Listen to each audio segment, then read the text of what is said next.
As a CERT team member, it's important for you to follow CERT procedures whenever you're dealing with fires. First, you must size up the situation and determine what action you want to take. In every situation, that means your safety and the safety of your buddy is first. The size up is a process that you use to make decisions and act appropriately. Size up is an ongoing process. If conditions change, you need to reevaluate your course of action to adjust to the changing conditions. You look before you leap. You don't just rush into things. You go out, you look, you think your way through things. You're in an unfamiliar environment, even if it's your own backyard. So you go out and you pay attention. The house that looks normal, you walk in, but there's a hole in the floor. The smell of gas, the sound of gas escaping into this enclosed area. You walk outside to take care of utilities and you can't. This is a hazard. Back away. Put some tape up there. Keep other people from that. There are situations like with electricity. People tend to believe that when the power is off from a disaster, it's off everywhere.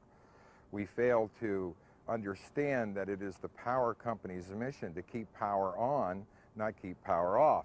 Remember to always ask these questions. Is the fire small enough to fight? Can my buddy and I fight the fire safely?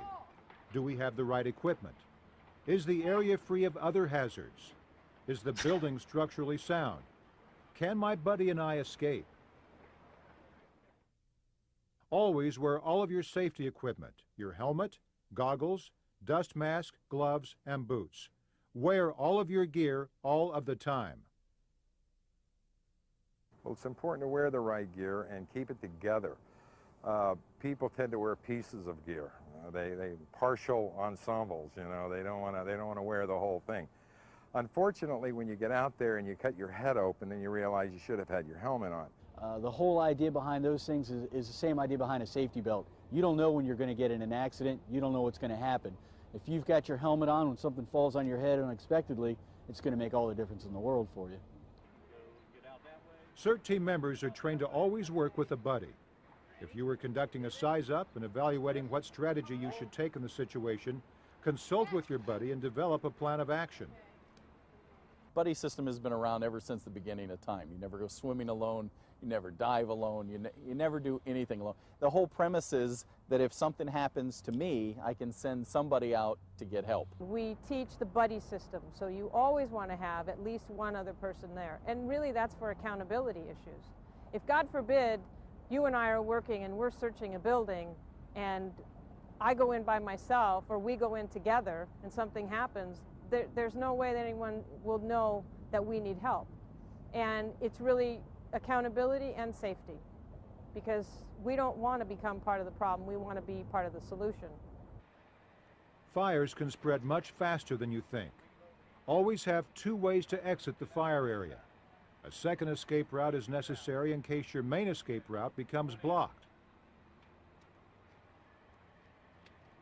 CERT team members will demonstrate the proper procedures for extinguishing a small fire. First, they are dressed in their proper safety gear and they work together with their buddy. When they notice the fire, they size up the situation by gathering facts like the size of the fire, the direction of the wind, and how they could exit if the fire grew larger. If they establish that the situation is safe, they walk towards the fire.